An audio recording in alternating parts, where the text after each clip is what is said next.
Salam damai sejahtera, Bapak, Ibu, saudara-saudari yang terkasih pencinta firman Tuhan. Berjumpa kita dalam Bulan Kitab Suci Nasional tahun 2022. Komisi Kerasulan Kitab Suci Keuskupan Agung Jakarta dalam PKSN tahun ini mengambil tema Allah Sumber Harapan Hidup Baru. Tema ini diambil karena tidak terlepas dari kondisi kita saat ini yang masih ada pandemi COVID di beberapa wilayah, namun juga dibarengi dengan di sisi lain adalah mulai berkurangnya kekhawatiran kita dikarenakan banyaknya vaksinasi yang sudah dilaksanakan oleh sebagian besar dari kita rakyat Indonesia. Sisi positif lainnya dapat kita lihat dari sisi ekonomi, juga dari sisi sosial, pendidikan, dan kegiatan keagamaan. Dalam pergerakan roda ekonomi dapat kita lihat mulai maraknya mal, pasar, dan juga kegiatan ekonomi lainnya. Juga bagi anak didik, mereka sudah bisa kembali masuk ke sekolah untuk melakukan pembelajaran di kelas bersama dengan guru dan teman-teman. Di bidang keagamaan, kegiatan kerohanian juga banyak mengalami kemajuan. Udah mulai banyak gereja membuka pintu lebar-lebar sehingga semakin banyak umat dapat datang untuk beribadah. Tentunya semua kegiatan tersebut tidak terlepas dari pelaksanaan dengan tetap berpegang pada prokes.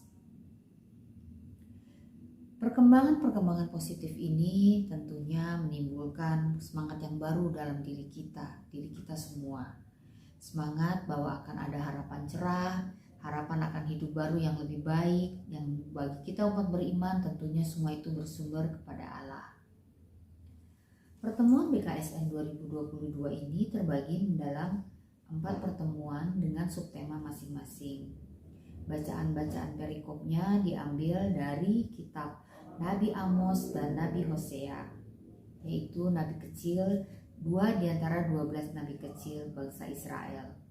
Disebut nabi kecil itu karena jumlah tulisannya yang tidak begitu banyak seperti nabi-nabi besar, yaitu Yesaya, Yeremia, Yeskel, dan Daniel.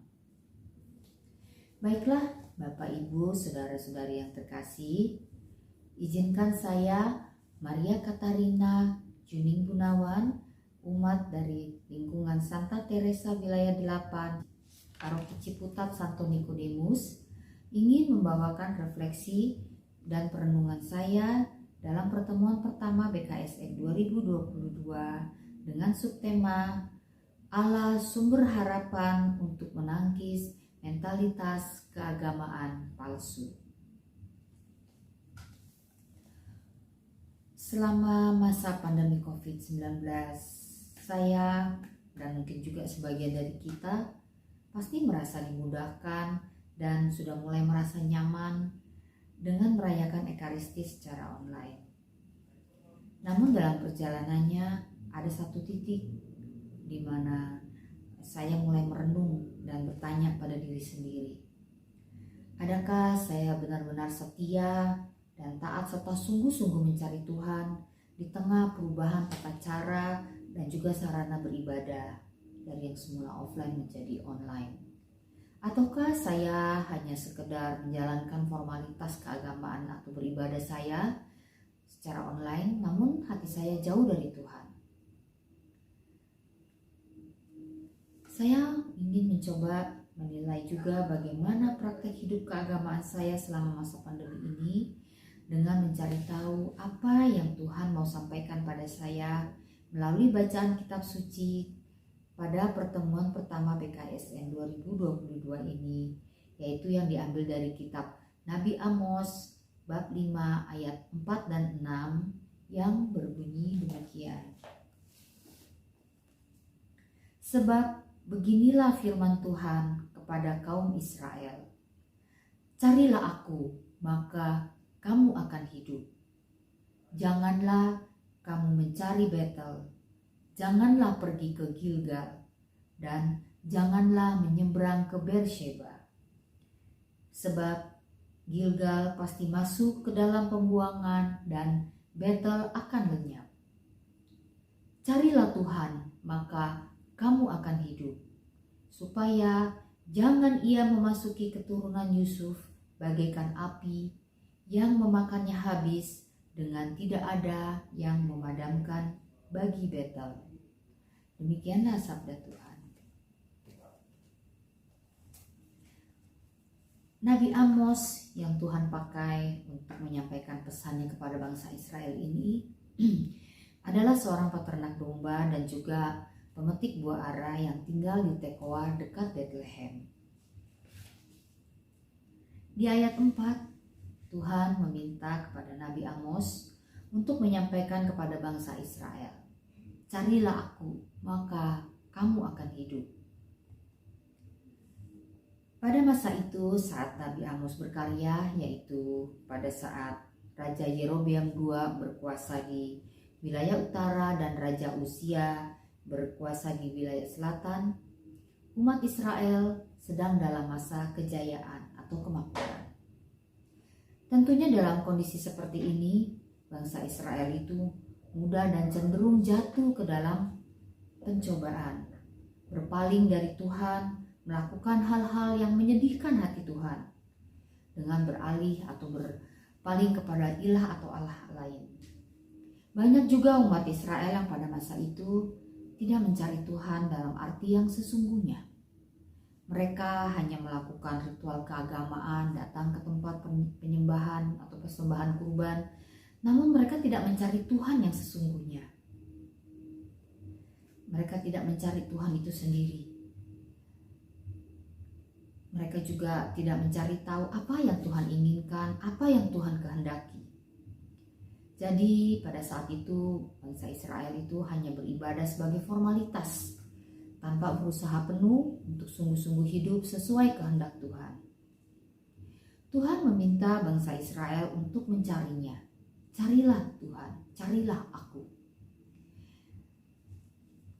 Tuhan meminta bangsa Israel mencari Tuhan atau mencarinya adalah agar bangsa Israel itu hidup dalam arti karena Tuhan yang adalah sumber kehidupan. Jika bangsa Israel mencari Tuhan, maka berarti bangsa Israel menemukan sumber kehidupannya. Mencari Tuhan yang adalah sumber kehidupan dan dengan sungguh-sungguh hidup sesuai dengan kehendaknya. Itulah yang sebenarnya diminta oleh Tuhan dari bangsa Israel. Di ayat selanjutnya, Nabi Amos menyampaikan pesan Tuhan untuk bangsa Israel, yaitu, "Janganlah kamu mencari Betel, janganlah pergi ke Gilgal, dan janganlah menyeberang ke Beersheba, sebab Gilgal pasti masuk ke dalam pembuangan dan Betel akan lenyap." Mengapa Tuhan melarang bangsa Israel pergi ke tempat-tempat tersebut? Betel yang artinya adalah rumah Allah, tempat di mana dulu Yakub pernah bermimpi melihat malaikat turun naik ke langit, juga merupakan tempat di mana umat Israel mendirikan mezbah persembahan sebelum adanya Kenisa atau Bait Allah di Yerusalem. Gilgal adalah tempat di mana waktu itu umat Israel setelah menyeberang sungai Yordan sebelum masuk ke tanah Kanaan, mereka berkumpul di situ. Mereka membuat mezbah persembahan, mereka juga mendirikan batu peringatan untuk mengenang peralihan mereka dari Mesir ke tanah terjanji yaitu Kanaan. Di situ juga umat Israel melakukan penyunatan sebagai tanda pembaruan janji setia mereka kepada Tuhan. Sedangkan Beersheba ini adalah kota yang dahulu pernah menjadi tempat kediaman Abraham, Ishak, dan Yakub. Di kota ini juga Yakub pernah mempersembahkan kurban kepada Allah. Mengapa Tuhan melarang bangsa Israel pergi ke tempat-tempat tersebut yang sebenarnya memiliki sejarah penting juga bagi bangsa Israel? Ternyata tempat-tempat tersebut di masa kemudian telah diubah peruntukannya oleh bangsa Israel sendiri yang menjadi tempat pemujaan berhala atau ilah lain. Umat Israel mendirikan patung lembu emas di Betel. Di Gilgal mereka juga mendirikan tempat penyembahan berhala. Sementara di Beersheba, Tuhan melarang umat Israel untuk menyeberang ke Beersheba. Beersheba yang merupakan kota perbatasan dengan bangsa lain Itu artinya Tuhan melarang umat Israel untuk menyeberang kepada bangsa lain. Dan dalam artian menyeberang kepada kehidupan bangsa lain yang gaya hidupnya mencari Allah lain, mencari ilah lain, dan melupakan Tuhan. Larangan Tuhan ini tentunya menuntut ketaatan dan kesetiaan dari bangsa Israel untuk kembali datang kepada Tuhan. Menyembah hanya kepada Tuhan, bukan kepada tempat-tempat yang semula merupakan rumah Tuhan namun telah beralih menjadi rumah bagi allah-allah lain. Di ayat 6 sekali lagi Tuhan menyampaikan kepada bangsa Israel, "Carilah Tuhan, maka kamu akan hidup, supaya jangan ia memasuki keturunan Yusuf bagaikan api yang memakannya habis dengan tidak ada yang memadamkan bagi Betel." Tuhan sekali lagi meminta bangsa Israel untuk mencarinya. Agar apa? Agar bangsa Israel tetap hidup. Tuhan meminta pertobatan dari bangsa Israel. Menyembah hanya kepada Dia saja, sebab bagi bangsa Israel jika bangsa Israel tidak lagi setia dan taat kepada Tuhan, kemudian tidak juga menjadikan Tuhan sebagai sumber kehidupan dan kekuatan mereka, maka bangsa Israel akan mudah lemah dan mudah ditaklukkan oleh bangsa-bangsa lain. Dan saat seperti itulah ketika diserang oleh bangsa lain, bangsa Israel akan mudah ditaklukkan. Dan seperti kita ketahui pada masa dahulu kala, pada saat suatu bangsa dikalahkan oleh bangsa lain, maka kota-kota mereka akan dibakar habis, di bumi hanguskan. Disinilah makanya Tuhan memperingatkan bahwa api yang memakan tidak pernah padam dan tidak ada yang bisa memadamkan. Refleksi dan perenungan saya dalam ayat-ayat yang disampaikan tersebut, saya ingin merenungkan apa yang sebenarnya Tuhan mau sampaikan pada saya lewat bacaan-bacaan tadi. Tuhan mau menyampaikan agar saya tidak hanya melakukan formalitas keagamaan saja tanpa berusaha sungguh-sungguh mencari Tuhan. Saya harus hidup sungguh-sungguh sesuai kehendak Tuhan dan menjadikan Tuhan sebagai subjek dari setiap pencarian iman saya. Sebagai umat Katolik, saya mau menanggapinya dengan aksi nyata, yaitu mencari Tuhan dengan datang, hadir, menjawab undangannya dalam Ekaristi, dan menyambutnya dalam Komuni Kudus. Komuni Kudus yang merupakan persatuan intim saya dengan Tuhan. Di situ Tuhan hadir dalam hati dan hidup saya. Saya tidak mau lagi terlena dalam kenyamanan beribadah yang dimudahkan secara online.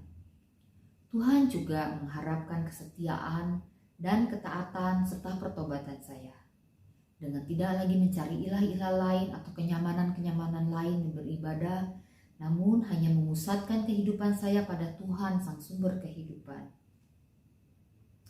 Kehidupan keagamaan yang sejati itu terletak pada keselarasan antara ibadah saya dan juga praktik hidup saya.